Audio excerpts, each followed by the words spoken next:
ఇంట్లో 5గురు పిల్లలుంటే సందడి సందడిగా ఉంటుంది. ఈ 5గురు పిల్లల్లో ఎవరు ఎక్కువ అల్లరి చేసేవాళ్ళు? అంత అల్లరి లేదండి. కొంచెం ఈయనే అల్లరి. అమ్మ ఇక్కడ ఒకటమ్మా, అల్లరికి హుషారుకి చలాకితనానికి చిలిపితనానికి ఆ తేడా తెలుసుకుని చెప్పమ్మా. అల్లరంటే ఇప్పుడు నా ఇమేజ్ ఏమైపోద్ది, అల్లరంటే అల్లరుడు అని, నేనేమో చాలా రాముడు మంచి బాలుడు అనేలాగా నా ఇమేజ్ ఇది. నేను అలాగే చెప్తుండేవాడిని. నా ఉద్దేశం అదే. నేనేమో అల్లరి నన్ను అంటే చలాకితనం అమ్మ అల్లరు అనుకునేది. లేదంటే ఎక్కువ హుషారు కానీ చాలా బాగుండేవాడు అబ్బాయి. ఇంట్లో పనులన్నీ మీకు సాయంగా ఉంటాయి? అవునండి, వాడే చేసేవాడు. అది ఇంట్లో ఎవరు ముట్టుకునేవాడు కాదు. మా నాగబాబు అస్సలు ముట్టుకునేవాడు కాదు. అన్నిటికీ నాకు ఆయన సహాయమే పాపం. నాన్న ఆయన ఉద్యోగం వెళ్ళిపోయారు. నేను పాక్కుంటూ అలాగా వెళుతూ వెళ్ళిపోయాను. నాకు తెలియదు. తర్వాత అమ్మ చెప్తుంటే లేదుగా మాత్రం కొన్ని కమ్మర కోరి ఉంది నాది. ఒక అది పెట్టి అది ఏడు కూర్చోతా ఏడుస్తున్నాను రోడ్డు మీద. అయ్యేసరికి వాళ్ళు 3 years.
వాడిని తిండి ఇది ఒక అన్నం ఇది ఒక కూరలు ఏ తను వెళ్ళిపోయేవాడిని. అమ్మకు అమ్మతో తిట్టి నాకు వెజిటేరియన్ ఎలర్జీ ఉండేది. అంటే చిరాకు అనమాట. కళ్యాణ్ బాబు ఏంటంటే తనకి ఇష్టమైన ఫుడ్ ఉంటే తింటాడు సైలెంట్గా, బాగలేకపోతే సైలెంట్గా వెళ్ళిపోతాడు. అమ్మకి ఇదేమంటారండి వదిలేమో తన తింటాడు. అటు నిశ్శబ్దంగా నిరసన ప్రకటించేవాడు. దాంతో వాడి గురించి చాలా ప్రొటెక్టివ్గా చూసుకునేది అమ్మ. పైగా చిన్నప్పటి నుంచి కొంచెం వాడు వీక్గా ఉండేవాడు, అంత బలమైన ఇది కాదు. దాని తర్వాత కొంచెం అందుకని అమ్మవాడిని స్పెషల్గా చూసుకునేది. వాడు స్పెషల్ కిడ్ అయ్యాడు ఇంట్లో. మీ అమ్మగారు మీ అక్క చెల్లెళ్ళకి ఇచ్చిన సలహా ఏంటి? అంటే ఇండిపెండెంట్గా ఉన్నాం కదా అమ్మ, ఎవరిని డిపెండ్ అవ్వద్దు, మీ పిల్లలు నువ్వే జాగ్రత్తగా పెంచుకో, ఎవరినైనా చేయకు, డిపెండెంట్గా పెట్టద్దు అని ఆవిడ మాకు బాగా ఎక్కువ చెప్తుండేది. నాకు కొంచెం టఫ్ టైమ్స్లో కూడా ఆమె నీ పాటు నువ్వే ఉండాలి, ఎవరి దగ్గర ఉండదు, ఎవరింట్లో ఉండదు, మా దగ్గర కూడా ఉండదు, మీ ఇద్దరు కిలోమీటర్లు నువ్వే ఉండాలి. అది కష్టం కదండి అట్లా చెప్పడం. చెప్పారు చాలా తక్కువ, బట్ నాకు అదే ఇచ్చే ధైర్యం. ఇండిపెండెంట్గా అట్లా ఒకరి దగ్గర ఉంటే నీ గౌరవం తగ్గిపోతుంది, ఎక్కడ ఉండదు. అది చాలా నాకు చాలా ఇన్స్పైరింగ్ ఉండేది మాటలు. ఇప్పుడు కూడా అది చాలా హ్యాపీగా అనిపిస్తుంది అని చెప్పింది. అంతే కదా, మనకి ఏదైనా రోగాలు వస్తే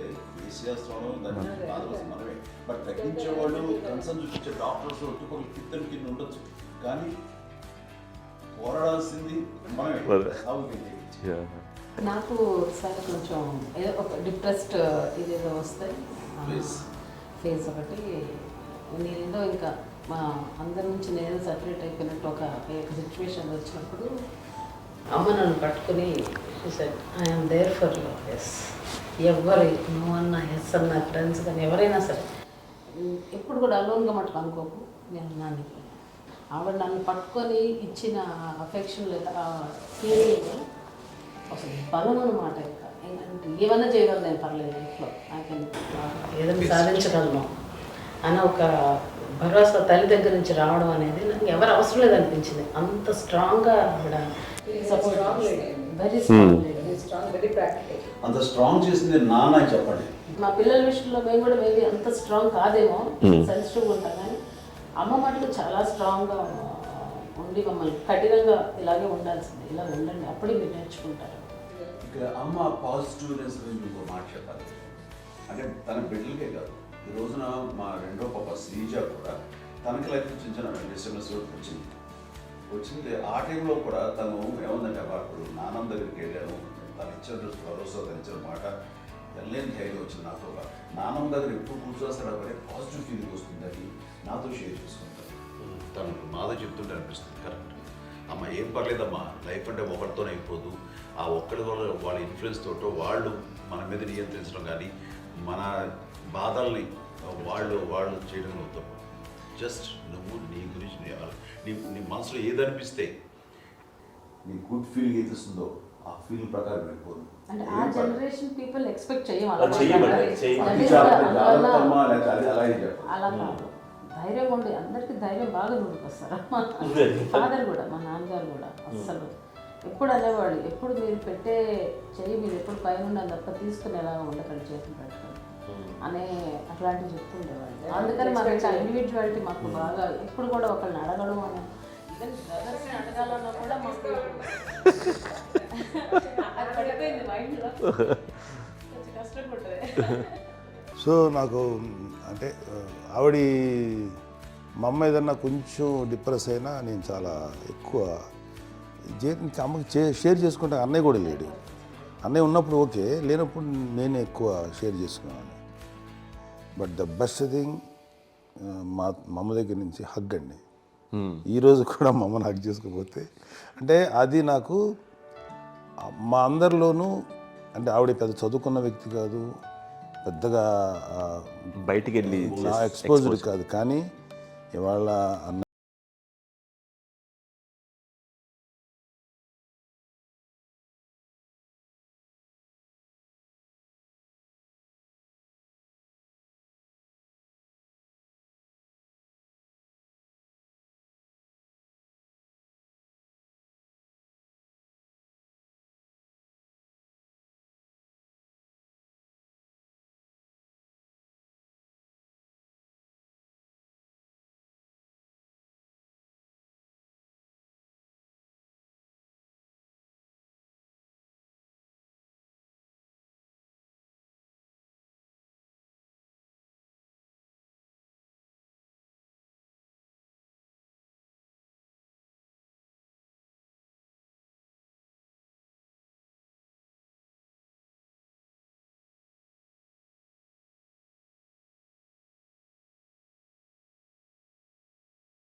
నేను గొప్పగా ఫీల్ అయ్యేది, కానీ చాలామంది పెద్దలు రిటైర్ అయిపోయి విశ్రాంతి తీసుకుంటున్నటువంటి పెద్దలందరూ కూడా ఆచరించే విధంగా ఒక విషయాన్ని నేను గమనించాను.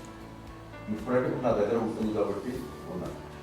అమ్మ విడిగా ఇంకొక ఇంట్లో ఉండేది, 9 సంవత్సరాలు నాన్నగారు పూర్వం దగ్గర నుంచి ఉండేది. 5 సంవత్సరాలు ఒంటరిగా ఉండి నన్ను బిడ్డలందరూ ఎవరు మానవ వెళ్ళిపోయారు, నేను ఒంటరి అయిపోయాను అన్న ఫీలింగ్ అమ్మకు ఎప్పుడు ఉండేది కాదు. తర్వాత బిడ్డలు ఆయా వాళ్ళ టైం బట్టి వచ్చి చూసుకుంటూ సరిపోతుంది. అది వారమా, నెలక, 2 నెలక, అసలు ఒకసారి రాలేని పరిస్థితిలో ఉంటుంది 5-6 నెలల పాటు. ఇదే ఊళ్ళో ఉండి పక్క వీధుల్లో ఉండి ఎవరి పనులు వాళ్ళు బిజీగా ఉండి, ఎవరి షూటింగ్ వాళ్ళు బిజీగా ఉండి, ఎవరి ప్రొఫెషన్లో వాళ్ళు బిజీగా ఉండి, ఎవరి ప్రొఫెషన్లో వాళ్ళు బిజీగా ఉండి, తన సంసారం తను బిజీగా ఉంటాను అనుకోసరి అమ్మ ఏమీ ఫీల్ అయ్యేది కదా, ఏంటమ్మా రావట్లేదు, అసలు పట్టించుకోవట్లేదు ఏంటి అంటే అంతేలేమ్మా అని ఇలాంటి నిరసన మాటలు కానీ, ఈసరింపు మాటలు కానీ, లేకపోతే న్యూనతాభావం కానీ ఇలాంటివి ఎప్పుడు అమ్మకు లేవండి. వచ్చారు అబ్బాయి ఏం చేసి పెట్టడా చెప్పండి అంటూ చాలా పాజిటివ్ ఉంది. ఇప్పటికీ కూడా తను సెపరేట్ కిచెన్ ఉంది మా ఇంట్లో, ఎంతో ఉంటుంది వేరే కిచెన్ ఉంటుంది. ఎందుకంటే అమ్మకి మోస్ట్ స్ట్రెస్ బస్టర్ వచ్చేసినా లేకపోతే ఏదో రిలీఫ్ ఏంటంటే తన కిచెన్లో కూర్చొని వండుకుతాడు, వండి అందరికి పెట్టాం. ఇప్పటికీ కళ్యాణ్ బాబు అక్కడక్కడ తిరిగేసి ఎక్కడో చేసి నిరసన చేసి అన్ని రకాలుగా చేసి వస్తే అమ్మకి చాలా జాలి. ఆడేదో ఇంక మేము గుడ్లా కష్టపడుతున్నాం కానీ ఆడి ఎంతలో వెళ్ళేదో మీ టీవీలో వాటిలో అది ఎక్కువగా చూపించేసరికి వాడే కష్టపడతారు, మేము కష్టపడలేదు ఫీల్ అమ్మకి. అందులో వాడు రాగానే ఎలా వచ్చావా అని అమ్మ ఎక్కడ కళ్యాణ్ బాబు అంటే ముందు అమ్మను కానీ ఎక్కడ కళ్యాణ్ బాబు తను ఎక్కడ ఉంటాడో ఏముంటుందో తెలుసు. అది తెలిసిన తర్వాత ఎక్కడ తను వాడికి ఇష్టమైన బిర్యానీ అవి చేసి చక్కగా పంపించి అన్నీ చేస్తుంది. అట్లాగా బిడ్డలకి పెట్టడమే తప్ప బిడ్డల నుంచి ఈ వయసులో ఎక్స్పెక్ట్ చేయడం లేకపోగా కొంచెం పట్టించుకోవట్లేదు అనే ఒక న్యూనత భావంలోకి వెళ్ళిపోయి సైకలాజికల్ డిప్రెస్ అయ్యే మదర్ మాత్రం కాదు. ఆ రకంగా మాకందరికీ భరోసా. మేము కూడా పెద్ద అయినా బిడ్డలు వాళ్ళ ప్రవృత్తి ఉద్యోగరీత్యాల వాళ్ళ వృత్తిరీత్యా వాళ్ళు దూరం అయిపోయి మనల్ని చాలా కమ్యూనికేషన్ గ్యాప్ వచ్చినా సరే బిడ్డలు నాకు దూరం అయిపోయి పట్టించుకోవట్లేదు. ఇలాగే చూసావా వెళ్ళి ఎంత ఇదిగా వదిలేయేవాళ్ళు గురించి ఇప్పుడు ఏమైపోయాను అని ఇంత కించెం బాధపడలేదు వాళ్ళకి అంటూ నెగిటివ్ సైడ్ ఆలోచించే విధానం లేనే లేదు. అది మా అందరికి ఎంత కంఫర్టబుల్ అంటే అంత అయితే కాదు. ఎందుకోకపోతే మాధవ చూసుకుని మాధవ లేకపోతే నాగబాబు వెళ్తుంటాడు కడియడం వల్ల మా విజయ్ చూసుకుంటున్నది సరే నాకు కళ్యాణ్ బాబు తను చూసుకుంటుంటాడు. ఇట్లా ఎవరో కూడా వెళ్తూ ఉంటాం. అమ్మ మాత్రం అది వెరీ గుడ్ హెల్దీ. నేను చాలా మంది తల్లిదండ్రులు చూశాను, అవును వాళ్ళు చాలా ఇబ్బంది పడుతూ ఉంటారు. పట్టించుకోవట్లేదు అర్థం చేసుకోగలము కానీ వాళ్ళు వస్తే బాగుంటుంది కదా అనేది ఉంటుంది. ఫీల్ అవుతారు. అవును అలాంటి ఫీలింగ్ ఏం లేదు. పైగా బిడ్డలు వస్తే వాళ్ళకి ఏం చేసి పెట్టాలా అనే ఆలోచన. అది వెరీ హెల్దీ. చాలా మంది ఆచరించాల్సిన ఒక విషయం అనుకుంటాను. చిన్నప్పుడు అన్ని ఆనందాలేనా, మర్చిపోలేని దుఃఖాలు కూడా ఏవైనా ఉన్నాయా? అమ్మ చెప్పాలంటే ఓపికకి, గృహిణిగా తన బాధ్యతలు నిర్వర్తించడానికి అండ్ అన్ని రకాలుగా టేకింగ్ కేర్. దీనికి ఒక మంచి ఉదాహరణ నేను చెప్పగలను. అది తలుచుకోవడం నాకు చాలా ఉద్యోగంగా ఉంటుంది, నాకు చాలా కంటితలు వచ్చేస్తుంది. అమ్మకి మేము 5 బిడ్డలు అండ్ పురిట్లోనూ 1 year పెరుగో 2.5 years పెరుగో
బ్యాడ్ న్యూస్ వినాల్సి వచ్చింది. తెల్లరికి కాన్షియస్ పోయింది. ఏం చేయాలో తెలియదు. అమ్మ వయసు చిన్నదే. ఇద్దరు తీసుకుని ఆ బిడ్డల్ని ఒళ్ళో పెట్టుకుని శవాన్ని డెడ్ బాడీని రిక్షాలో ఇంటికి వెళ్ళాలి. ఇప్పటికీ నాకు గుర్తు ఆ విజువల్స్. అండ్ నాన్నకి తెలియదు ఏ విషయం, నాన్న ఎప్పుడు వస్తారో తెలియదు, ఎలా కమ్యూనికేట్ చేయాలో తెలియదు. అది తీసుకుని వెళ్ళిన తర్వాత ఇంట్లో పడుకోబెడుతుంటే ఏం చేయలేదు. చుట్టుపక్కల ముస్లిం సోదరులు ఉండేవారు.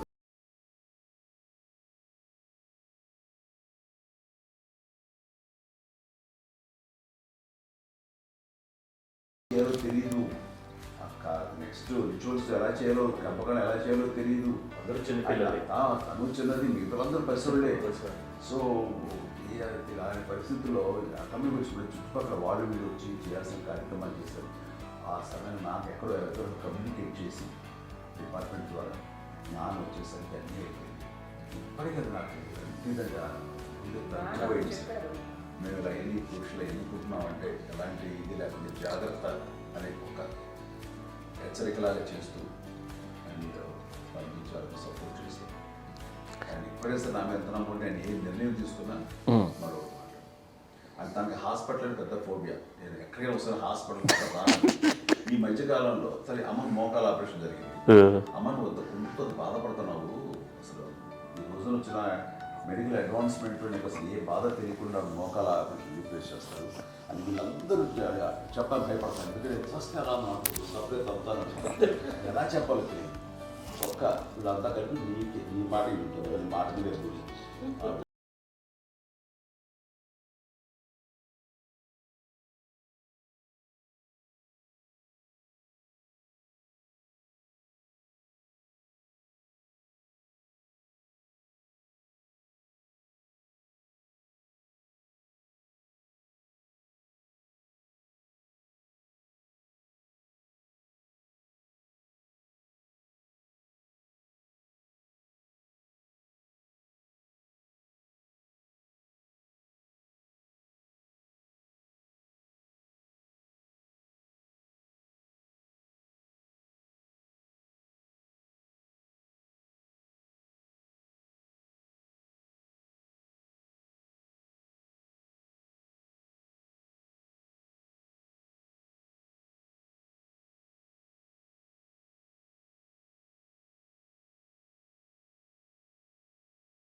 అదే అబద్ధం అండి. అది అన్నయ్య నన్ను గౌరవంగా మాట్లాడుతున్నాడు కానీ అన్నయ్య అవుట్ ఆఫ్ ప్రొటెక్షన్ మాట్లాడుతున్నాడు కానీ అవుట్ ఆఫ్ మాట్లాడుతున్నాడు కానీ అసలు ఎప్పుడు ఏ పని చేయలే. లేదు నిజం ప్రామిస్ అండి, ఏ పని చేసేవాడు కాదు. మా ఇద్దరికి మధ్యలో పాపం అన్నయ్య చాలా పని చేసేవాడు. ఎంత పని చేసేవాడు, నేను వచ్చిన తర్వాత మళ్ళీ నాకు ఏదైనా చిన్న పని చెప్తే అది కూడా నువ్వే చేయనివ్వండి. ఆ కోపం వచ్చి ఒకడు కొట్టేవాడు, కొడితే కోపం వచ్చేది తప్ప నేను వెళ్ళేవాడిని కాదు. అమ్మకి ఎప్పుడు ఏంటంటే ఒక ఇదే పని చేయడని, అంతే. నిజంగా ఏ పని చేసేవాడు కాదు. అవునా? లేదు మహాప్రేమ.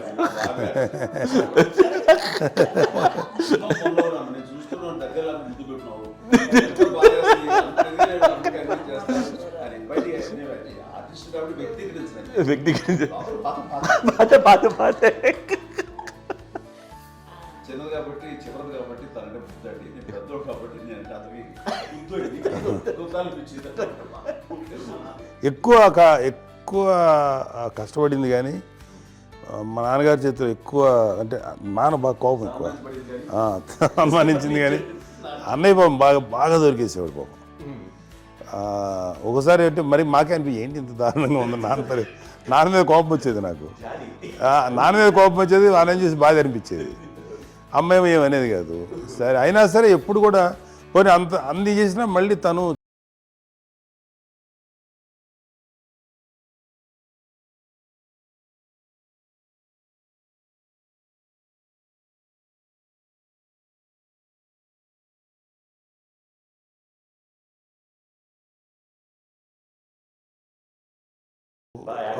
హైపర్ యాక్టివ్ ఉంటాడు. అన్నయ్య పుట్టడమే భయంకరమైన హైపర్ యాక్టివ్. ఒకప్పుడు అమ్మాయిల్ని ఎక్కువగా బయటికి పంపించేవాళ్ళు కాదు, అబ్బాయిల మీద కూడా అనేక ఆంక్షలు ఉంటూ ఉండేవి. మీ పిల్లల్ని అలా ఆంక్షల మధ్య పెంచారా, లేకపోతే పూర్తి స్వేచ్ఛనిచ్చారా?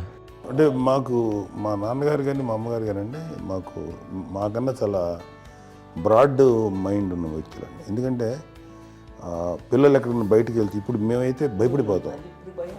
మా విజయ్ కానీ మా చిన్న చెల్లి అన్నయ్య నేను అందరం కూడా ఇవాళ ఉన్న పరిస్థితిలో వాళ్ళు ఎప్పుడు భయపడేవాళ్ళు కాదండి. ఎక్కడికి వెళ్తాను వీళ్ళని ఇచ్చేవాళ్ళు, లేట్ అయినా అసలు ఏమనేవాళ్ళు కాదు.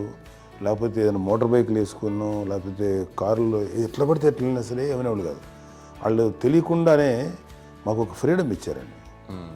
సో దట్ అదే ఆ ఫ్రీడంలో భాగమే అన్నయ్య కానీ ఇండస్ట్రీకి వెళ్ళాలంటే కూడా ఒక వ్యక్తి ఒక కొడుకు ఒక గొప్ప కెరీర్ని పర్సూ చేసుకుంటూ వెళ్తున్నప్పుడు నాన్నగాని అమ్మగానే ఓపెన్ మైండ్ తోటి అసలు నువ్వు వెళ్ళినా ఎంతకాలం వెళ్తావచ్చు, నువ్వు ప్రయత్నించని చెప్పి అలా వదిలేశారండి. అన్నయ్య కూడా ఏంటంటే మోస్ట్ రెస్పాన్సిబుల్గా వెళ్ళి చాలా మేజర్ అమౌంట్ అన్నయ్యకి కూడా పెద్ద అమ్మకు వందలు ఇచ్చేది కాదు. కరెక్ట్గా ఆ ఇన్స్టిట్యూట్లో చదువుకునేటప్పుడు ఎంత ఇవ్వాలో కరెక్ట్గా ఇచ్చేది. తనకి ఎక్స్ట్రా ఖర్చు పెట్టుకుంటే అంటే అట్లా ఉండేది పరిస్థితి. అంతే కదా, అంత జాగ్రత్తగా అన్నయ్య కూడా అంత రెస్పాన్సిబిలిటీగా రెసిప్రోకేట్ అయ్యి చేసి అందువల్ల మా అమ్మ నమ్మకం చూడాలి. మా అమ్మగారి మా నాన్నగారి నమ్మకాన్ని అంటే ఎప్పుడు అది పాడు ఇంత నమ్మకానికి 10 times ఇచ్చాడు. ఏ వయసెస్ వైపు కానీ ఏ అలవాట్ల వైపు కానీ ఎందులో ఇండల్జ్ అవ్వకుండా నాకు నేనుగా నియంత్రించుకుంటూ సరైన మార్గంలో వెళ్ళేలాగా నాకు వెళ్ళడానికి లోపల ఆ స్ట్రాంగ్ థాట్ అడగానే వాళ్ళు రెసిస్ట్ చేస్తే ఇచ్చాను ఆపేశారు అని ఏదో చిన్న రిలక్టెంట్ ఫీలింగ్ ఉంటుంది. వాళ్ళ మీద చిన్న కోపం నిరసన ఉండేది.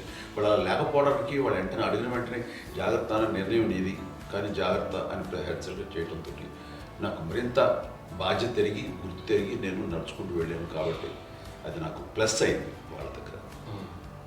అంటే మదర్ అంటే తల్లి అనే కాదు, మదర్ ఫిగర్ ఎవరిచ్చినా సరే అది నానైనా తల్లితో సమానం అనుకుంటాను. నాకు చెప్పినట్లుగా అట్లాగా అలసిపోయి వచ్చిన నాకు కాళ్ళు నొక్కుతుంటే నాకు భయం వేసేసేది. ఆ తర్వాత పడుకో గదవాయించేవాడు, అది కూడా కోపం. అంటే ఉదాహరణ అంటే మళ్ళీ అదే నాకు తిడతారు, ఎందుకు కాదు పడుకుని ఎక్కడ నిద్ర వస్తాయండి నాన్న అంటే. సో ఆ రకంగా నాన్న తన ప్రేమను చూపిస్తుంటాను. ఆ తర్వాత గోండా టైంలో కూడాను నేను ట్రైన్ కింద వెళ్తుంటే నాన్న అక్కడే ఉన్నారు, రాజమండ్రి దగ్గర ప్రాంతంలో. ఆయన చాలా కోపం చేస్తుంది, ఇలాంటి చేస్తుంటావు నువ్వు, ఏదైనా అయితే ఏంటి అది చెప్పి. ఏం పర్లేదన్నా ఏమవుతుందో అన్ని రకాల సేఫ్టీ అన్ని రకాల జాగ్రత్త తీసుకున్నాం. ఈ రోజు ఉన్నది సేఫ్టీ అప్పుడు లేదు. అయినా సరే రేపు పొద్దున నీ కొడుకులు ఇలాంటి పరిస్థితులు నీకు తెలిసి వస్తారు అప్పుడు అనేవాడు. ఎన్నిసార్లు ఆ మాట అనేవాడు. నాకు నిజంగానే మగధీర టైంలో గుర్ర వ్యక్తుని అటు రోడ్డు మీద పడిపోయేది అని అన్నప్పుడు నాకు ఆ ఫస్ట్ టైం ఆ ఫీలింగ్ కలిగింది. అలాగే పీటర్ హెయిన్స్ అనేవాడు ఫస్ట్ మగధీరలో జంప్ చేస్తారు, మోటార్ బైక్ జంప్ చేసినప్పుడు ట్రైల్లో పీటర్ హెయిన్స్ అంత హైట్ నుంచి 20 feet 25 feet హైట్ నుంచి పడిపోయి మొత్తాన్ని బోన్స్ ఇరగొట్టుకుని వాడు 7 నెలల పాటు వాడు ఇప్పుడు హాస్పిటలైజ్డ్. అది వీడైతే ఏమో తలుచుకుని భయం వేసేసేది. అప్పుడు నాన్న గుర్తుకు వచ్చేవాడు, ఓహో వాళ్ళ టెన్షన్ ఇంతే లేవు, మనకి మన కొడుకు వస్తే తెలియదు ఈ మాట నాన్న ఎప్పుడూ అన్నారని అనిపిస్తుంది.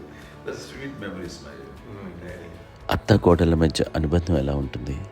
సురేఖ్ గారితో మీకున్న అనుబంధం గురించి చెప్తారా? మాకండి కోడలు కాదండి, నా కూతురండి. అంత బాగుంది.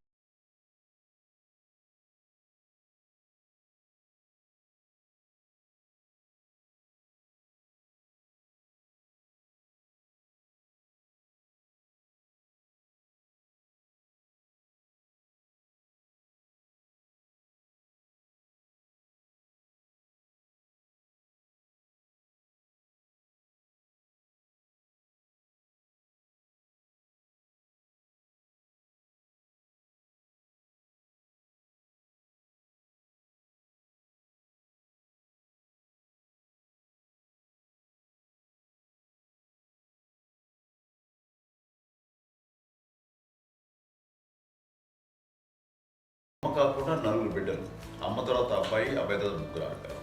వాళ్ళు ఏంటంటే రాకరావడి నాగోప కంటే కూడా చిన్నమ్మ. అది ఆ వయసు అంత చిన్నవాడు. అమ్మ మా పిన్నమ్మని మాకంటే చిన్నవాడు. అలాంటి పిన్నమ్మల్ని ఆయన వీళ్ళ నాగ చనిపోయిన తర్వాత తన ఫ్యామిలీ అంతగా నాన్న పెంచారు.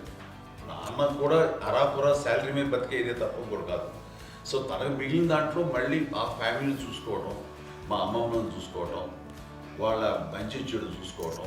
వాళ్ళకు ఇల్లు మాత్రం ఉంది మొబైల్తూరులో, ఆ ఇంట్లో వాళ్ళు అద్దెకు వస్తే ఆ కొంచెం డబ్బు నానిచ్చే డబ్బు, అక్కడ పొలం కొనిచ్చారు, ఆ పొలం మీద ఇచ్చే డబ్బుతోటి అంతా బాగా చూసుకోవాలి తన ఫ్యామిలీ లాగా వాళ్ళు. అందరికి మ్యారేజ్ కాబట్టి నాన్న ఫస్ట్ సూత్రధారి, అమ్మ కూడా ఫ్యామిలీ బాండింగ్ టుగెదర్నెస్ అనేది స్ట్రాంగ్గా ఉండటానికి నాన్న ఏర్పాటు చేసినటువంటి బీజం. అది అమ్మ కంటిన్యూ చేస్తుంది. మేము ఇవన్నీ చూసి మేము నేర్చుకుని మేము టుగెదర్ ఉంటాం.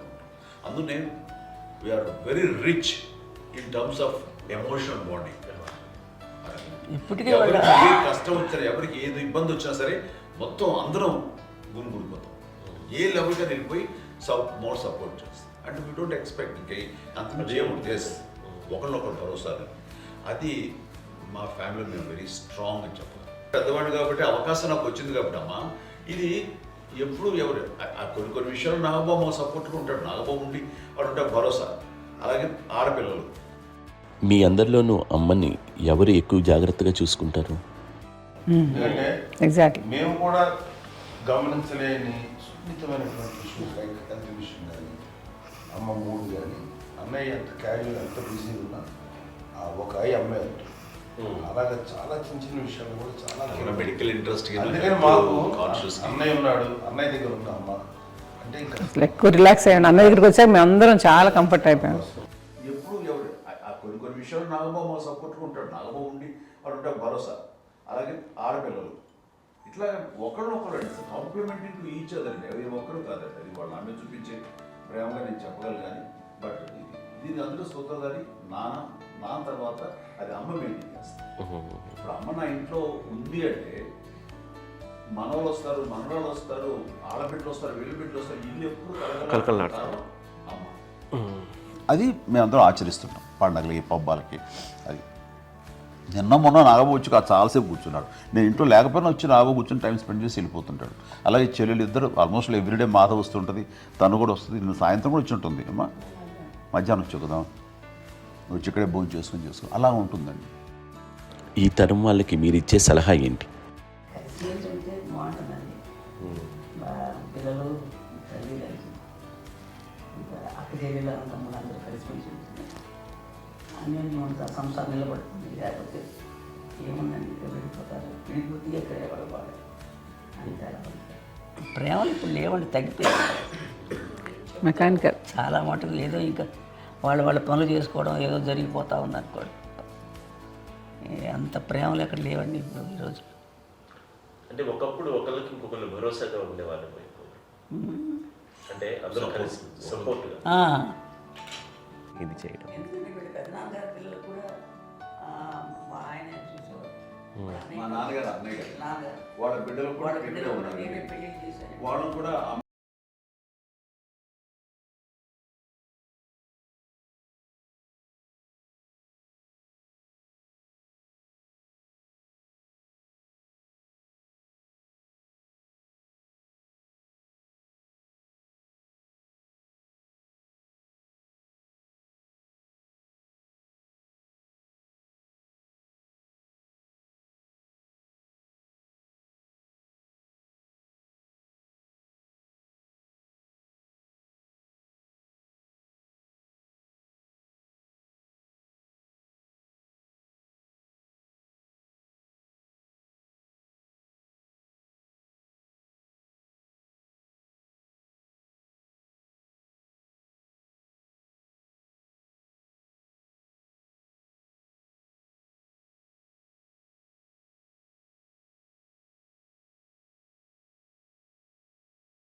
ఉంటుంది.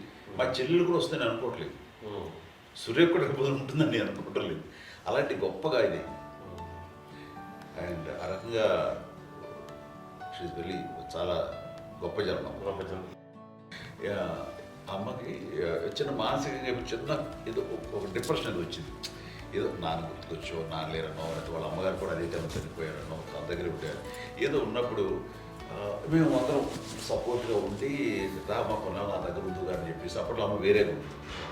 ఉన్నప్పుడు ఒకటే మాట అన్నాను, అమ్మ నీలాంటి గర్భం అంటే అంజనమ్మదే గర్భం అని బయట ఎన్నోసార్లు నా ఫ్రెండ్స్ కానివ్వండి, బయట కానివ్వండి, కొన్ని సందర్భాల్లో మీటింగ్లో కానివ్వండి, స్పీచెస్లో కానీ అన్నవాళ్ళు ఎంతోమంది అన్నారు. వాళ్ళ మాట అంటే రీజన్ తెలుసా నీకు? కోటాల్లో ఎంతమంది తల్లులకు నీకు వచ్చిన అదృష్టం, నీకు లభించినటువంటి గౌరవం ఎవరు లభిస్తున్నాం? బిడ్డలు ఎంతోమంది చేత కొనియాడబడుతున్నారు, ఎంతోమందికి సహాయపడుతూ ఆ రకంగా వాళ్ళందరి యొక్క ఆశీస్సులు పొందుతున్నారు. కానీ ఎంతోమందికి నిరంతరం హెల్ప్ చేస్తూ వాళ్ళ ఇది చూసుకుంటున్నారు. అవి ఆ భగవంతుడు మీరు చేసిన పూజలో ఉన్న ఆ భగవంతుడు మన నెక్స్ట్ తరాలకు కూడా మనకి ఇలాంటిది వారసత్వంగా ఇస్తూ అదే రకంగా కొనసాగించేలాగా మాకు అదృష్టాన్ని ఇచ్చారు. ఇంతమంది ఎవరు నీ నుంచి వచ్చిన వాళ్ళే, నీళ్ళు నీ ఎంత గొప్ప గర్భం, ఎంత గొప్ప జన్మ నీది.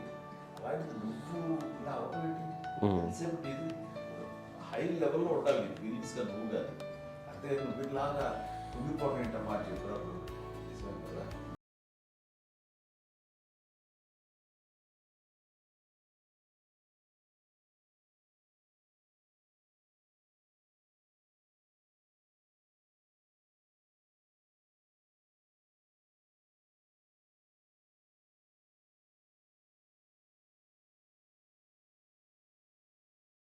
ఇటువైపు వెళ్ళిపోకూడదు అంటే అంతే. మళ్ళీ అటుపక్క ఎప్పుడు గెలలేదు. ఆంజనేయ స్వామి భక్తి ఆయనలో ప్రవేశపెట్టి చెప్పాలడానికి నేనే నేను నన్ను దేవుడు ఇంట్లో నేనే ఇంట్రడ్యూస్ చేశాను. నానంత ప్రగాఢంగా నమ్మి ఆయన దానివల్ల లబ్ధి పొందారు. ఆయన అందులో మమ్మల్ని మించిపోయే స్టేజ్కి వెళ్ళిపోయారు. ఆయనతోటి ఆంజనేయ స్వామితో ఇంటరాక్ట్ అవుతూ అట్లా ఆయన నమ్ముకుంటుంది. ఆయన నానంటారు అంతా నా గురువు, నా పెద్ద కొడుకు పెద్దోడే. గురువు